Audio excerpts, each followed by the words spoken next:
करता हुआ आज के इस बहुचर्चित जिज्ञासा समाधान कार्यक्रम का आरंभ करता हूं। आज की प्रथम जिज्ञासा रखेंगे दमोह आगमन के समय जिनके आगमन पर गुरुवर ने खुद प्रशंसा शब्द कहे थे कि देखो देखो आखेट के बाद, जंग के मैदान के बाद शेर आ रहा है। ऐसे झांसी संसदीय क्षेत्र के भूतपूर्व सांसद हमारे अपने प्रदीप जैन आदित्य और उसके बाद तैयार रहेंगे महेंद्र कुमार जैन, अध्यक्ष आहार जी संस्थान। परम पूज्य मुनि पुंगव श्री 108 सुधासागर महाराज जी के चरणों में नमोस्तु करता हूँ। पूज्य क्षुल्लक गंभीर सागर महाराज जी के चरणों में एक क्षामी करता हूँ। पूज्य एलक जी के चरणों में भी एक क्षामी करता हूँ। संघ के सभी के चरणों में नमन करता हूँ। पूज्य गुरुदेव, आज सुबह हमारे घर पे सारे लोगों की बहुत तीव्र उत्कंठा थी। चूँकि आपके पास जब भी आते हैं तो आपका आदेश रहता है कि कर्म करो। आगरा आपके पास जब हमने अनेक बार जाने का कहा, आपने कहा कि तुम कर्म करो, हमारा आशीर्वाद तुम्हें वहीं मिलेगा। जिस कारण से हम निरंतर प्रतिदिन हमारी इच्छा होती है, लेकिन आपका आदेश है आज, लेकिन हमारे घर पे तय हुआ और हम लोग करीब 2 बजे घर से चले। हमारी धर्मपत्नी, हमारे कजिन है और उनका लड़का जिसने 10 उपवास किए, सब लोग चले।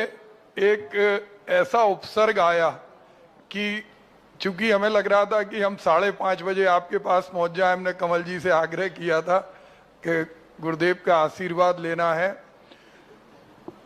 अचानक जब गाड़ी हमारी स्पीड से झांसी से आगे बढ़ी तो काफी स्पीड में थी। अचानक हम सारे लोग जो कार में बैठे थे कब गए। ऐसा कभी नहीं होता कि गाड़ी का बोनट पूरे उससे खुला और कांच से टकराया और सामने एक स्कूटर पर एक बच्चा और उनके माता पिता थे। हम लोगों को जैसे ही वो तेजी से बोनट टकराया, हम लोगों को आपका स्मरण आया। हमें लगा कि आज कोई भयानक दुर्घटना हो गई। और हमारे जो ड्राइव कर रहा था शरीफ, उसने गाड़ी में पूरे ब्रेक और सब चीजें लगा दी। फिर हम लोग एकदम सब जितने गाड़ी में बैठे थे घबरा गए। हमने कहा आज दर्शन तो दूर, बहुत बड़ी विपदा आ गई। लेकिन गुरुदेव, आपके चरणों की कृपा थी और चूंकि आपका आदेश था, हम प्रतिदिन ओमकार मंत्र का जाप भी घर में करते हैं। तो जब गाड़ी खड़ी हुई तो हमने देखा वो स्कूटर वाला वहां से 50 मीटर दूर किनारे पे खड़ा होके बड़े आश्चर्य से हम लोगों को देख रहा था, क्योंकि उन तीनों की और पीछे से भी कोई गाड़ी नहीं आई। 120 की स्पीड थी, क्योंकि हम लोगों को लग रहा था कि हम कैसे सागर और ललितपुर के बीच में, जैसे अभी काफी दिनों से गड्ढे बहुत हैं, तो पहले तो समय पे आ जाते थे। लेकिन गुरुदेव, आपके चरणों की ऐसी कृपा हुई कि किसी को भी एक खरोंच नहीं आई। पूरी गाड़ी के अंदर भी केवल कांच छटका और जितने लोग बैठे थे तो पहले तो सब एकदम घबरा गए। हमारी मिसेज स्नेहलता जैन और वो ज्योति, हमारे कजिन की बहू, वो कहने लगी और वो ओमकार मंत्र आपका स्मरण करने लगी। घड़ी में 4:15 हो गए थे। हमें लगा कि वहां से कैसे पहुंचेंगे, लेकिन आपका आशीर्वाद था, हम लोग समय पे आ भी गए। और वो जो 3 लोग बचे उन पर भी आपकी विशेष अनुकंपा थी। तो आज आपकी जो अनुकंपा है वो हम चाहते सब लोगों पर ऐसी बनी रहे।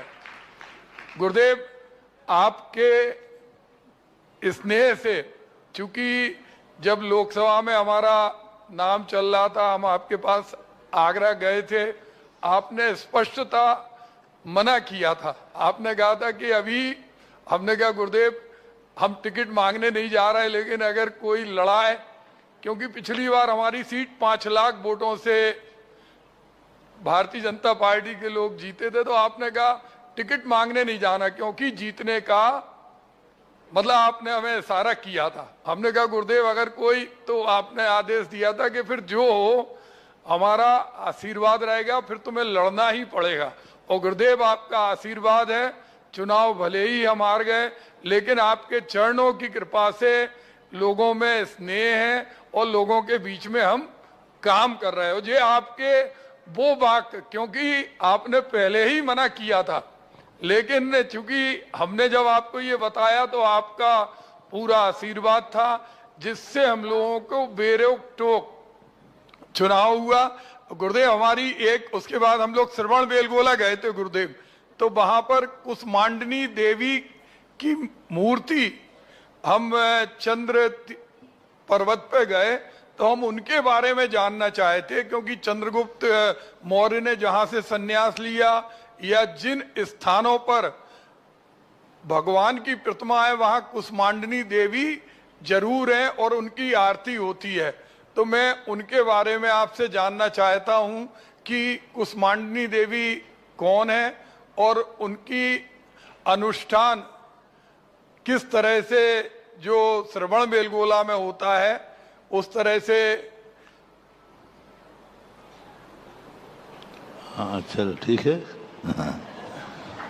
पहली बात तो ये है कि तुम लोग सब एक बहुत गलती करते हो। जब कहीं यात्रा पर निकलना हो, कहीं पहुंचना हो, अभी तो बहुत टाइम है, 1 घंटे में पहुंच जाएंगे, अभी तो बहुत टाइम है, इतने पहुंच जाएंगे। तो वेस्टेज सारा समय जो है कहाँ निकाल देते हो? वहीं।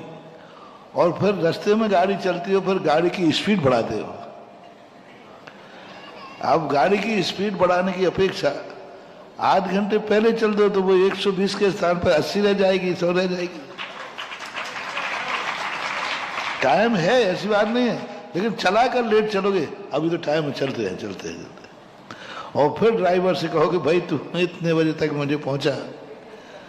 तो कई बार अपने असावधानी से भी गाड़ी की स्पीडें उतनी ही होना चाहिए। मैं नहीं समझता हूं कि अच्छे रोड अच्छे होते हैं, गड्ढे वाले रोड अच्छे होते हैं क्योंकि वहाँ एक्सीडेंट कम होते हैं। क्योंकि गाड़ी क्या है पर वो धीरे चलती है।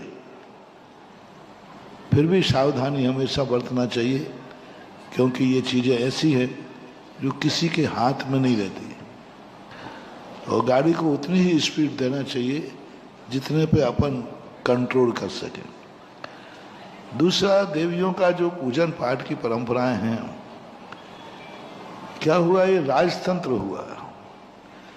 राजतंत्र में अनेक अनेक राजा अनेक अनेक विचारों को और मत को मानने वाले रहे।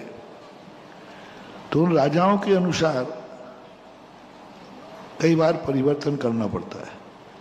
राजा यदि देवियों को मानता है तो प्रजा को भी देवियों को मानना पड़ेगा।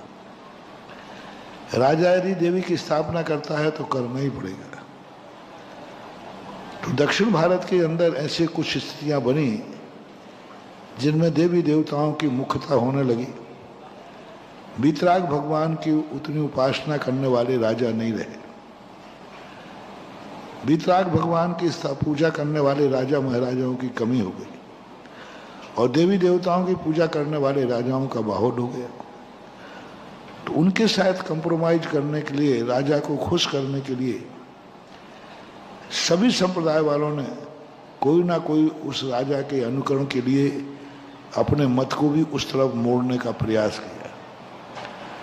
अन्यथा जैनागम में देवियों का स्थान है, देवियां सहयोग भी करती हैं, लेकिन देवी देवताओं की पूजा का स्थान नहीं है।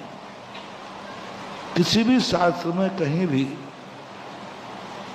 देवी देवता जो जैन दर्शन के अनुसार भी हैं, जिसे रक्षक देव या शासन देव कहते हैं, इनकी पूजा के लिए कहीं भी उल्लेख नहीं आया। सम्मान अलग चीज है, पूजा अलग चीज है। लेकिन जिस ढंग की पूजा आरती ये किए जाने लगे, ये उस समय राजकीय तंत्र की मजबूरियों के कारण थे। उस समय परिस्थितियां ऐसी बनी। कई मंदिर को बचाना पड़ता था। तो जब मुगल राजा थे तो मंदिर के दरवाजे के सामने कहीं दीवार पर मस्जिद का आकार बनाना पड़ता था, और मस्जिद का आकार बना देने से वो मंदिर टूटने से बच जाते थे, क्योंकि वहाँ आकार मस्जिद का बना दिया गया। कई प्राचीन मंदिरों में हमें प्राचीर पर सामने वो चिन्ह मिले, तो वो मंदिर को बचाने का एक तरीका था कि भाई हम भी इसकी आराधना करते हैं, हम भी है। इसी प्रकार से जब क्षेत्रपाल आदि आए तो कोई ऐसे राजा आए तो वहाँ पर अपन ने सिंदूर लगाना शुरू कर दिया। सिंदूर जैन दर्शन में है ही नहीं, कहीं नहीं है, लेकिन वो परिस्थितियाँ आ गई। ऐसी ही देवी देवताओं पूजन के समय, राजतंत्र के समय, राजा के अनुकूल चलने के लिए, राजा की अनुकूलता बताने के लिए कि हम तुम्हारे विचारों से मेल खाते हैं, तो उस समय ये सारी परिस्थितियां बनी। उत्तर भारत में चूंकि राजतंत्र हुआ, प्रभाव भी हुआ, लोग चूंकि यहाँ पर विद्वानों ने जो अपनी बागडोर संभाली, तो विद्वानों के कारण से वह जो राजतंत्र के समय परंपराएं चली थी वो खत्म हो गई। उत्तर भारत में भी भट्टारकों ने स्थान लिया और उन्होंने राजा को खुश करने के लिए, राजा को अनुकूल बनाने के लिए ये सब कलाएं कराएंगे। दक्षिण भारत के विद्वानों ने बहुत बड़ा मोर्चा लिया, जिन्होंने आगम को पढ़ा, शास्त्रों को पढ़ा, और पढ़ करके जब हम आजाद हुए, जब हम राजतंत्र से दूर हुए, तो विद्वानों ने आवाज उठा करके आगम विरुद्ध मजबूरी में की हुई परंपराओं को समाप्त कर दिया और आगम परंपराओं को पुनः जीवित किया। तो उत्तर भारत के अंदर तो आगम परंपरा जीवित हो गई। जो मजबूरों की परंपराएं थीं, वो मजबूरों की परंपराएं खत्म कर दी गई और उत्तर भारत आज फ्रेश हो गया। चूंकि दक्षिण भारत में विद्वताओं के मुनि महाराज तो बहुत अच्छे हुए, लेकिन बीच का जो काल था 12वीं शताब्दी के बाद, उस काल के अंदर वहाँ उतने विद्वान, स्वाध्याय, आगम की परंपरा नहीं रह पाई। भट्टारक परंपरा जीवित रही। वो राजकीय तंत्र के प्रभाव में आकर के वो मजबूरी में चली हुई परंपरा बाद में जाकर के वो परंपरा बन गई। भले आगम नहीं है, लेकिन लोग परंपरा के नाम से पूजा करते हैं। तो इस प्रकार की पूजाएं ये परंपरागत, यानी वो क्षेत्रीय परंपरा है, वहां की राजकीय परंपरा है, वो आगम नहीं हो सकती, उसे मार्ग नहीं कहते। परंपरा आगम हो ऐसा कोई नियम नहीं है। आगम को परंपरा बनाया जा सकता है, लेकिन परंपरा को आगम नहीं बना सकते। परंपरा आपके घर की भी होती है, आपकी अपनी खुद की परंपरा होती है। हमारे घर के पूर्वजों की ये परंपरा चलती आई जो शादी विवाह होते। तो ये दक्षिण भारत की परंपराएं बन गई हैं राजकीय तंत्र की व्यवस्थाओं के कारण से। जो समझदार हैं वे इन परंपराओं को छोड़ भी रहे हैं, जो आगम का स्वाध्याय कर रहे हैं। इसलिए तो मेरी भावना है कि सबसे ज्यादा 12 वर्षीय कोर्स का स्वाध्याय दक्षिण भारत में होना चाहिए। दक्षिण भारत में सबसे ज्यादा ज्ञान की जरूरत है, स्वाध्याय की जरूरत है। और जब वे खुद शास्त्र पढ़ेंगे तब उनको लगेगा कि यहाँ तो वीतराग भगवान की उपासना है, वीतराग भगवान की भक्ति है। कैसे कैसे श्रावक हैं वहां पर, लोग श्रावक भगवान का अभिषेक नहीं कर सकते, वहां का नित्य पुजारी ही करेगा। हमारे पास अभी भक्त बच्चे लोग वहां पढ़ने जा रहे हैं, बोले मंदिर में आज वहां अभिषेक नहीं करने देते, और वो एक व्यक्ति है वो ही अभिषेक करेगा। और अब वहां रिश्वतखोरी भी चालू हो गई। जो उपाध्याय जो रहते पुजारी, उसको सेट करना पड़ता है। वो बच्चों से कहता है ठीक है हम करा देंगे अभिषेक। ने कहा साहब हम उत्तर भारत के हैं, बिना अभिषेक नहीं। ठीक है 50,000 रुपये महीना लगेगा, 2 नंबर में करा देंगे। यानी मंदिरों में अभिषेक करने के लिए रिश्वत देना पड़ेगी,